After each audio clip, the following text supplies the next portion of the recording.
What does NCATE mean to me? I'm Dr. Renee Hauser. I'm the accreditation coordinator for the School of Education, and I'm going to walk you through some information about NCATE accreditation process and what it means to you as a student of St. Bonaventure University. What NCATE means to you is that you are very well prepared for future jobs. It also means that your degree is supported by several professional organizations, and it means your degree is very powerful. It means that your preparing institution of St. Bonaventure University has met a very rigorous set of standards, which means that you've also met a very rigorous set of standards, and your degree has well prepared you for what you're supposed to be doing when you graduate. What documents we've created that support our NCATE accreditation are the School of Education mission statement, the School of Education conceptual framework, and something called the KSDs, the knowledge, skills, and dispositions that support that School of Education conceptual framework. This is a graphic representation of the School of Education conceptual framework. It's built around three basic themes of competence, experience, and social justice. This is the conceptual framework that is used by every single preparation program in the School of Education. We believe that it is very important for people to be competent, to have experiences, and to have a strong, thorough understanding and belief in the philosophy of social justice. So this is something that every candidate and every program is held to these standards of competence, experience, and social justice. So this is within our conceptual framework. In our knowledge, skills, and dispositions that you'll see a little bit later, we have operationalized each of these three things within the conceptual framework to be able to measure how well we're doing. The conceptual framework, as I mentioned, is built around three themes of competence, experience, and social justice. Just by matter of a few definitions, competence refers to the content and professional knowledge and skills that candidates develop throughout the course of their program. Candidates are what NCATE calls college students. So to differentiate them, to differentiate you from what we call P12 students. So when you see the word candidates, you know that they're referring to you. So competence is basically the knowledge and skills. Experience is field-based experience that are designed to help you to practice your knowledge and skills. And social justice relates back to the St. Bonaventure mission that's built around the Franciscan beliefs of social justice. Social justice is really understanding the value of individuality and diversity. So NCATE stands for the National Council for the Accreditation of Teacher Education. That's a little bit misleading because NCATE also does cover school counselor education as well, and educational leaders. So NCATE is actually, this will be the last time we go through NCATE accreditation. The next time we go through accreditation, it will be by an agency that's called CAEP, C-A-E-P, the Council for the Accreditation of Educator Preparation. NCATE is a national body that schools, colleges, and other educational organizations undergo in order to be authorized to recommend people for certification, the authorization from the Department of Education. NCATE has developed a set of standards, there's 6 of those, that all member institutions agree to follow in order to receive accreditation. Accreditation is a process whereby a university, in this instance St. Bonaventure University, has documented that we do assess candidates on specific skills, that we assess ourselves on specific skills and processes, and that we look at the data that we get on a pretty regular basis. We do also something that's called peer review.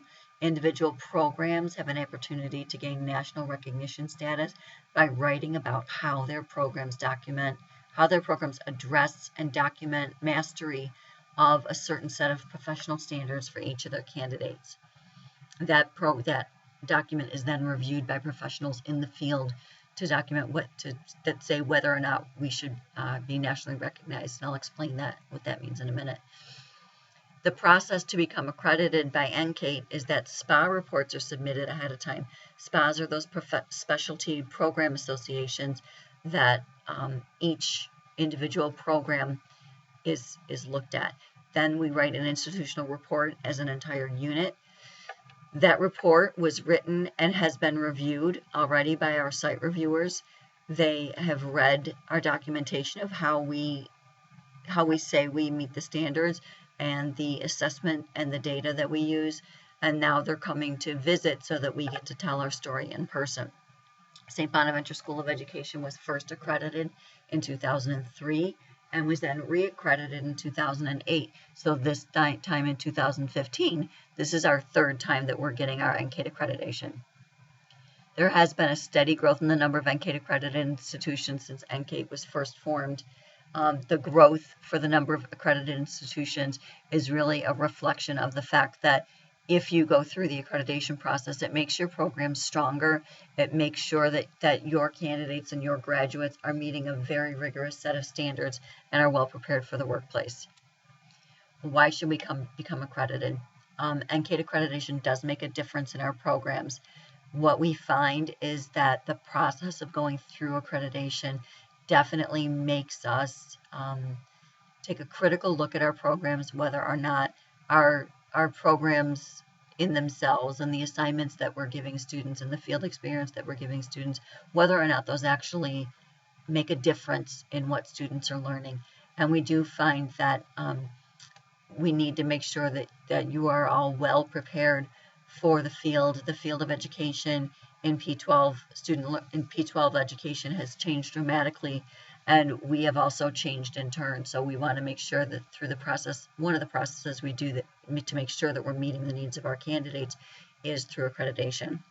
Another thing that is very important for you as people who are going to be graduating from St. Bonaventure is that many states have reciprocity agreements that are based on graduating from NCATE accredited schools. That means if you want to go work out of state, your degree will be recognized by other states because you are graduating from an NCATE accredited school.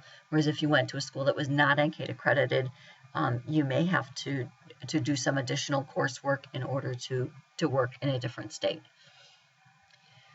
The outcomes for candidates, we're concerned with the knowledge, skills, and dispositions that are necessary to promote student learning. The mission statement of the School of Education is what you see here. This means that we prepare highly qualified, effective educators at the graduate and undergraduate levels. We do have a commitment to the Franciscan belief of social justice, and we foster that through respect for diversity and the dignity and worth of all people. Our state and nationally accredited programs integrate theory with practice. So we not only give you the theory that's associated with education, but also allow you to practice the skills that you need to be a good educator in a supportive environment. We definitely have very rigorous academic and professional standards. These are the knowledge of the knowledge part of the KSDs. There are 3 knowledge indicators that we look for, and what we use these for is, if you look at some of the rubrics for assignments that you do, you may notice some of the language from some of these KSDs. We operationalize our conceptual framework of competence, experience, and social justice within our KSDs. So we're looking for these elements of the KSDs, and they're integrated into your assignment rubrics, so that gives us data to work with so that we can understand how we are doing on our KSDs. A K1 is basically using content knowledge and strategies for planning. K2 is looking at the characteristics of the learner and the environment. And K3 is using research and evaluation findings. So the first one is about the content, the second one's about the learner and the environment, and the third one is about using not only published research, but using the data that you get from evaluating your learners and clients in the field. There are also 3 skills that we measure.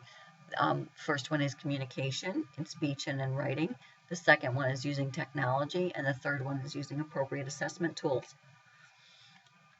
Dispositions, as you can see, are extremely important. There were 3 knowledge, 3 skills, and now there are 6 dispositions. If you think about a good educator, you will definitely very clearly see that dispositions are very important. So we make sure that we foster the growth of these appropriate professional dispositions in your programs. Number one is using reflection to inform your practice and to improve your practice. It's not just that you look back and you say, oh yeah, I did a really good job there, but it's that you're looking critically at your own practice in order to be better.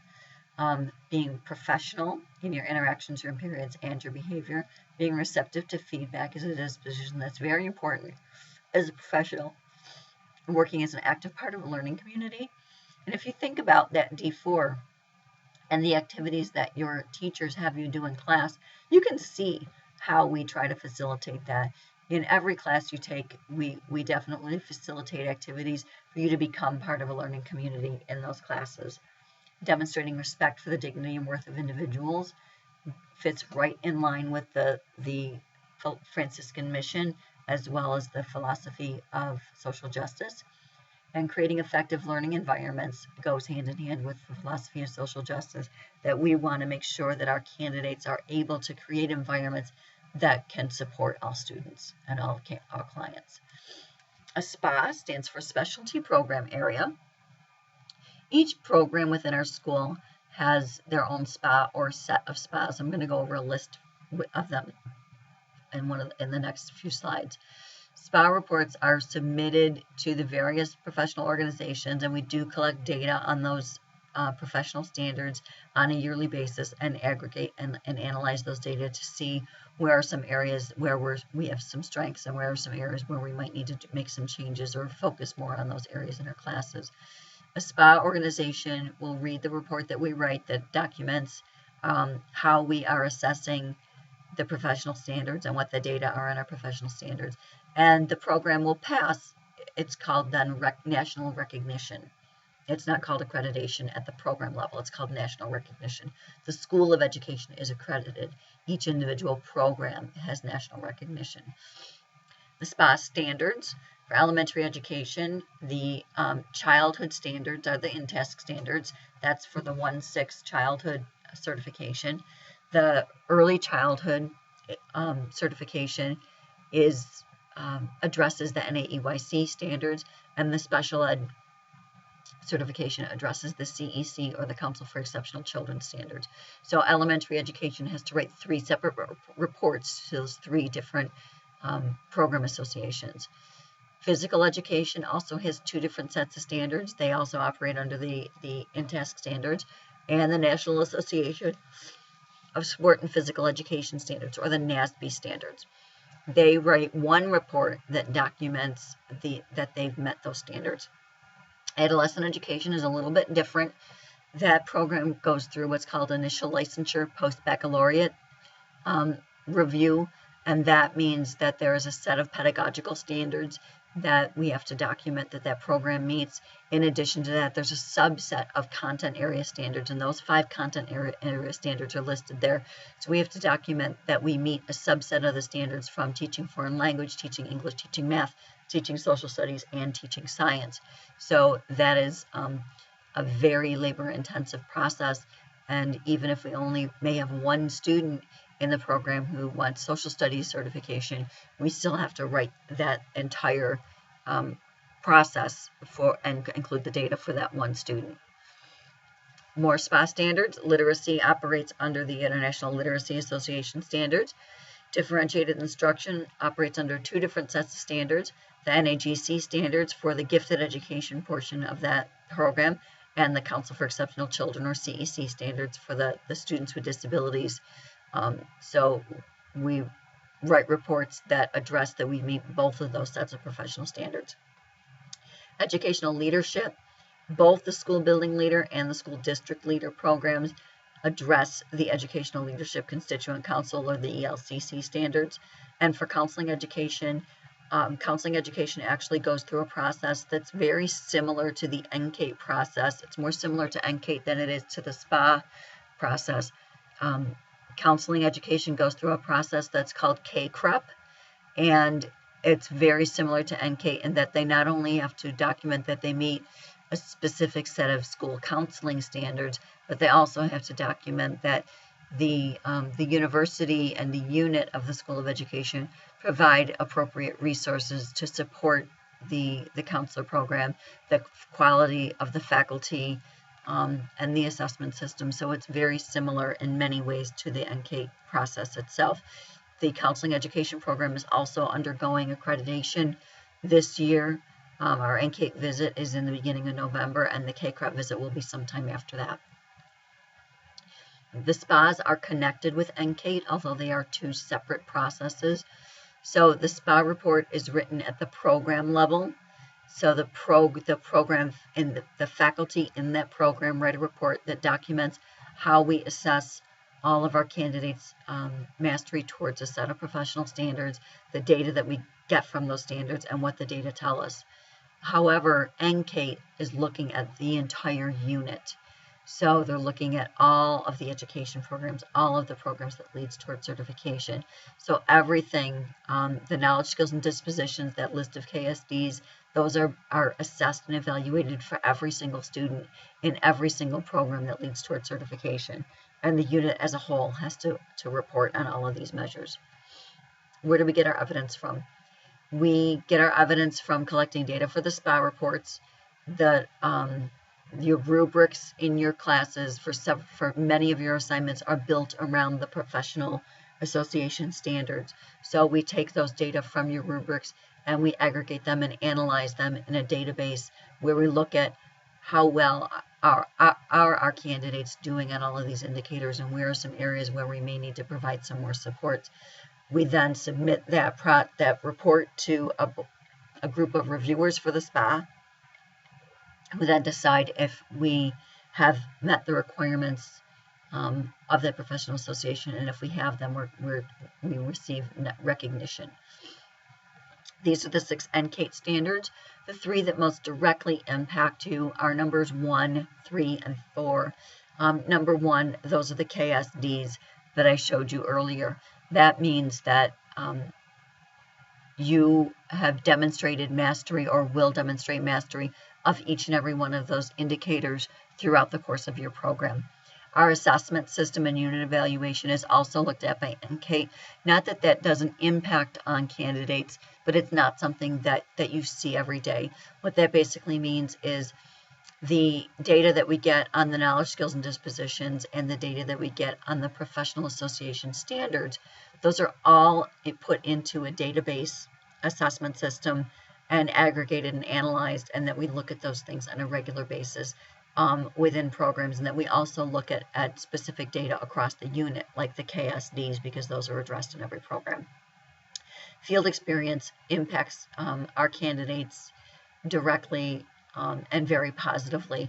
Field experience is something that St. Bonaventure University is well known for.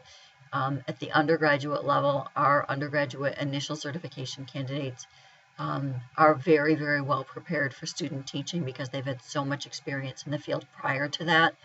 At the advanced level, even in our master's programs are very, very field experience intense.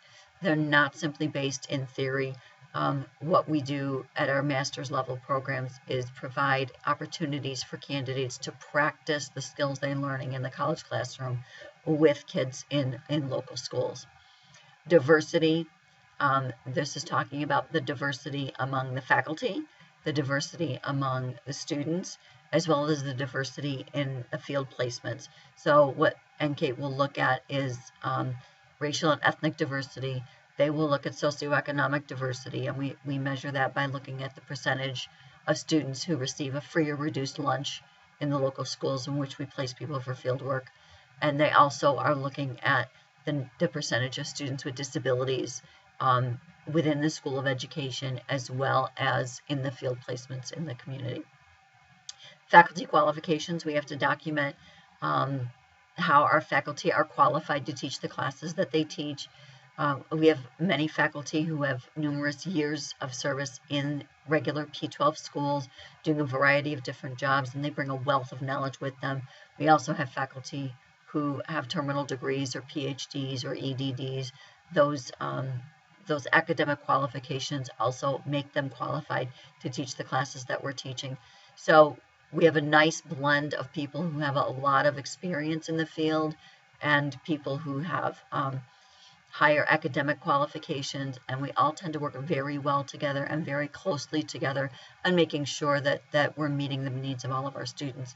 And governance is the last of the NCATE standards. That's basically the documentation and infrastructure that we have built in the School of Education, things like the handbooks that we give to students, the processes that students go through, the graduate catalog and undergraduate catalog. Governance is basically how people know what the rules are, how we operate within the School of Education, and how we support each other and how we are supported by the university as a whole.